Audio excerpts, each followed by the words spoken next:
Hallelujah, praise the Lord. ஆண்டவராகிய இயேசு கிறிஸ்து நாமத்தினாலே உங்களை வாழ்த்துகிறேன். கர்த்தர் உங்களை ஆசீர்வதிப்பாராக. இன்றைய நாள் மெய்ப்பனின் சத்தம்.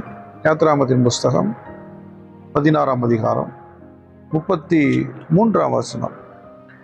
மேலும் மோசே ஆரோனை நோக்கி, நீ ஒரு கலசத்தை எடுத்து அதிலே ஒரு ஓமர் அளவு மன்னாவை போட்டு அதை உங்கள் சந்ததியாருக்காக காப்பதற்கு கர்த்தருடைய சந்நிதியிலே வை என்றார்.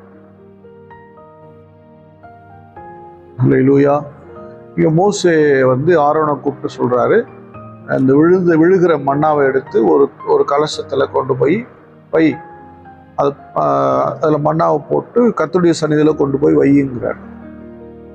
இது அர்த்தம் என்ன? இது ஏன்னா உன் சந்ததி பார்க்கணும், உன் சந்ததிக்கு தெரியணும் அப்படிங்கிறார். என் அன்பு தேவனுடைய பிள்ளையே, வாழ்க்கையில நாம பெறுகிற நன்மைகள் நம்முடைய சந்ததிக்கு போய் சேரணும். அப்படின்னா நன்றி உள்ள இருதயம் நமக்கு தேவை. அதுதான் அந்த கலசம்னா நம்ம தான்.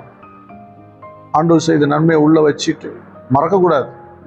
நம்ம மட்டும் இல்லை, அடுத்த தலைமுறை கொண்டு போய் சேர்க்கணும். தேவன் நடத்தின விதங்கள், தேவன் ஆசீர்வதித்தவைகள், தேவன் பாதுகாத்தவைகள், தேவன் அற்புதமானவர், தேவன் வல்லமை நிறைந்தவர், தேவன் அதிசயமானவர், அவர் ஜீவிக்கிறார், அவருடைய வார்த்தையின் வல்லமை எல்லாமே மக்கள் பிள்ளைகளுக்கு சொல்லிக் கொடுக்கணும். நம்முடைய சந்ததி, அடுத்த சந்ததி அதை தெரிஞ்சுக்கணும். அதை தெரிஞ்சுக்கிட்டாதான் அந்த பிள்ளைங்க என்ன பண்ணுவாங்க, கர்த்தருக்குள்ள நிற்பாங்க. மன்னா என்பது அது அடையாளம் தான். தேவன் செய்த நன்மைகளை மறக்கக்கூடாது, ஒன்று. இரண்டாவது, தேவன் செய்த நன்மைகளை என் சந்ததிக்கு நான் சொல்ல வேண்டும், பாதுகாப்பாக கட்டாயம் என் மக்களுக்கு என் பிள்ளைகளுக்கு நான் கொண்டு போக வேண்டும். இதுல கவனமா இருக்கணும். நிறைய பேர் அவர்கள் அற்புதத்தை பெற்றுக்கொண்டார்கள், நாம் பெற்றுக்கொள்கிறோம், நல்லது. மக்கள் பெற்றுக்கொள்கிறார்கள். அடுத்த தலைமுறைக்கு யார் சொல்லுவது? அடுத்த தலைமுறைக்கு தெரியுமா? இது 40 வருஷத்துல நிற்க போகுது. எந்த 40 வருஷத்துல கானான் தேசத்துக்கு போறதுக்கு முன்னாடி அதோ என்னைக்கு கானான் தேச கால்வாய் அன்றைக்கு நின்றுடுச்சு. அப்போ அதுக்கப்புறம் மக்கள் இதை மறந்துடுவாங்க, தெரியாம போயிடும். எடுத்து வை, தேவ சமூகத்துல வை. தேவனுடைய பாதத்தில் அமர்கிற நீங்கள் நன்றி உள்ளவர்களாயிருங்கள். தேவன் செய்த அற்புதங்களை மறந்து விடாதீர்கள். சின்ன விஷயமானாலும் உங்கள் பிள்ளைகளுக்கு சொல்லுங்கள். சின்ன காரியமானாலும் கர்த்தரண்டைக்கு போங்க. கர்த்தருடைய சமூகத்துல நன்றி இருதயத்தோடு போங்க. அடுத்த தலைமுறைக்கு நல்ல விஷயங்களை சொல்லுவோம். தேவன் நடத்தி வந்த பாதைகள் எல்லாம் சொல்லுவோம், விவரித்து சொல்லுவோம். தேவனுக்கு மகிமையா இருக்கும். அவரும் மகிழ்ச்சி அடைவார். என் மக நான் செய்த நன்மை மறக்காம இருக்கிறாளே. அதனால தான் சங்கீதம் 103ஆம் அதிகாரம் சொல்லுகிறது, நாத்துமாவே கர்த்தரை ஸ்தோத்ரி, முழுமே அவருடைய பரிசுத்த நாமத்தை ஸ்தோத்ரி. என் ஆத்துமாவே கர்த்தரை ஸ்தோத்ரி, கர்த்தர் செய்த சகல உபகாரங்களையும் மறவாதே அப்படின்னு ஒவ்வொரு முறை ஆராதனை முடிக்கிறோம். சங்கீதம் அதுதான் சொல்லுகிறது. மறக்கக்கூடாது.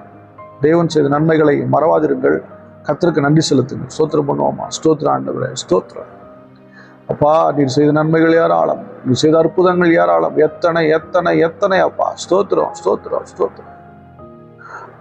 அன்பின் பிதாவே, உம்மை ஸ்தோத்திரிக்கும். பிள்ளைகளை ஆசீர்வதி. நன்மைகளை மறவாமல் இன்னும் உம்மை கிட்டி சேர, இன்னும் மண்டையில வாழ, இன்னும் மக்கென்று வாழ கர்த்தாவே கிருபை செய்யும். அடுத்த தலைமுறைக்கு நீர் செய்த நன்மைகளை கொண்டு செல்ல வேண்டுமே. உங்களுடைய அற்புதங்களை விவரித்து சொல்ல வேண்டுமே. உங்களுடைய அதிசயங்களை நாங்கள் விவரித்து சொல்ல வேண்டும். கர்த்தர் எங்களுக்கு கிருபை தாங்க. நெக்ஸ்ட் ஜெனரேஷன் அப்பா நமக்கு உகந்த ஒரு தலைமுறையாக மாறணும். ஸ்தோத்திரம். இயேசுவின் நாமத்தால் பிதாவே. ஆமென். God bless you. Bye bye.